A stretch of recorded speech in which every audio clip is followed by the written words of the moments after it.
الحمدللہ جامع مسجد گلزار مدینہ فتح جنگ میں 63 روزہ تعلیم بالغان کی جو آج کی ہماری آخری نشست ہے، اس میں کفن پہنانے کا جو عملی طریقہ ہے، مسنون بھی ہے اور آسان ترین جو طریقہ ہے، اس پر آج ہم کلام کریں گے۔ سب سے پہلے میں آپ کو ایک حدیث مبارکہ سنا دیتا ہوں کہ رسول اللہ صلی اللہ علیہ وسلم نے ارشاد فرمایا کہ جب تمہارے گھر میں کوئی فوتگی ہو جائے، کوئی آدمی دنیا سے چلا جائے، تو آپ سب سے پہلے جو شخص اسے یعنی میت کو آپ غسل دیں اور غسل کے بعد کفن پہنائیں، اور کفن پہنانے کے بعد آپ اسے اٹھائیں اور پھر اس کی نماز جنازہ پڑھیں۔ اگر اس کا کوئی عیب دیکھے تو وہ آپ چھپائیں۔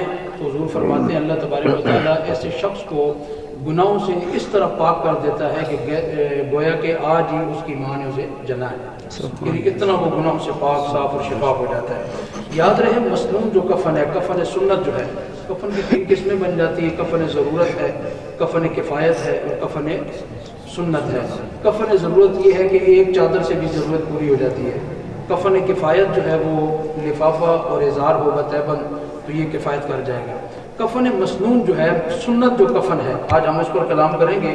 تو سنت جو کفن ہے اس میں 3 چیزیں ہوتی ہیں مرد کے لیے، کیونکہ یہ مردوں کی نشست ہے تو مردوں ہی کے متعلق اس پر بات چیت کریں گے۔ تو کفن کے اندر کتنی چیزیں شامل ہوتی ہیں مرد کے لیے؟ 3 چیزیں ہوتی ہیں۔ سب سے پہلے لفافہ ہے، اور نمبر 2 ازار جس کو تہبند بھی کہا جاتا ہے، اور نمبر 3 قمیص جس کو کفنی بھی کہا جاتا ہے۔ یاد رہے کہ کفن پہنانے کا جو طریقہ ہے یہ سارے توجہ کے ساتھ، سب سے پہلے آپ نے لفافہ جو سب سے بڑی چادر جو آپ بازار سے خرید کر لاتے ہیں، کفن سب سے بڑی چادر، تو یہ دونوں طرف سے آپ نے نیچے گرا دینی ہے۔ پھر اس کے بعد جو آپ نے جو تہبند ہے جس کو ازار بھی کہا جاتا ہے، تہبند بھی کہا جاتا ہے، تو یہ آپ نے اس کے بعد جو ہے وہ رکھنا ہے۔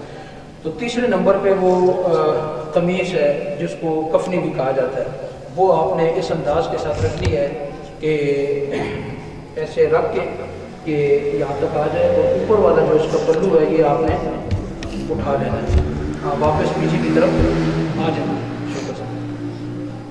پھر اس کے بعد آپ نے مردے کو جو ہے وہ انتہائی محبت کے ساتھ آپ نے اسے اٹھانا ہے۔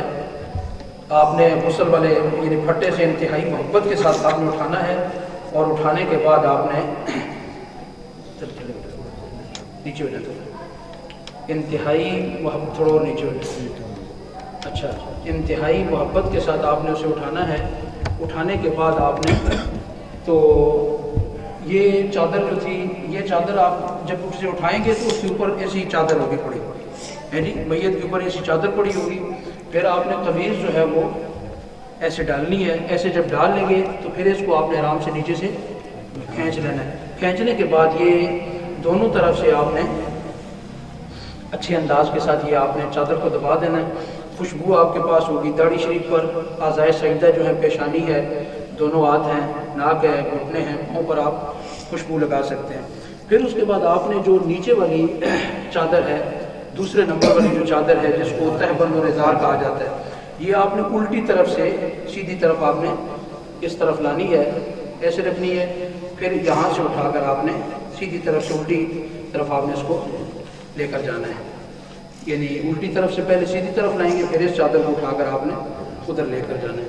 پھر اسی طرح آپ نے ادھر الٹی طرف سے اٹھا کر اس کو سیدھی طرف لانا ہے، ادھر سے ادھر لائیں، ایسے لانا ہے، اور پھر یہاں سے اٹھا کر آپ نے اس کو، بہت آسان طریقہ ہے، بہت آسان، یہ کوئی اتنا لمبا چوڑا اس کے اندر فلسفہ نہیں ہے۔ اس کے اندر 3 اس قسم کی یہ پٹیاں پڑی ہوں گی جناب، یہ چھوٹی چھوٹی رسیاں بنی ہوں گی، ایک سب سے بڑی ہوتی ہے اس میں اور 2 چھوٹی ہوتی ہے۔ تو آپ نے چھوٹیوں کو ایک کو پاؤں کی طرف سے آپ نے باندھ دینا ہے، اور باندھنے کا جو طریقہ ہے وہ یہ ہے کہ کفن کو صحیح مکمل ہر حالت میں ایسے یعنی پورا ایسے کر کے اوپر سے آپ نے اس کو باندھ دینا ہے، اور نیچے سے بھی آپ نے ایسے اس کو فولڈ کریں، تھوڑا کھینچ کر یہ درمیان میں اس کی وہ سلوٹ وغیرہ ایسا نہ ہو ایسے، اور درمیان میں بھی درمیان سے آپ اس کو باندھ دیں گے۔ پھر اس میں یہ ہوگا کہ آپ یہاں سے یعنی اس کا چہرہ وغیرہ بھی آپ آسانی کے ساتھ آپ دیکھ سکتے ہیں، یعنی آپ آسانی کے ساتھ یہ چہرہ بھی ایسے دیکھ سکتے ہیں جناب۔ یہ طریقہ کار ہے اس کا۔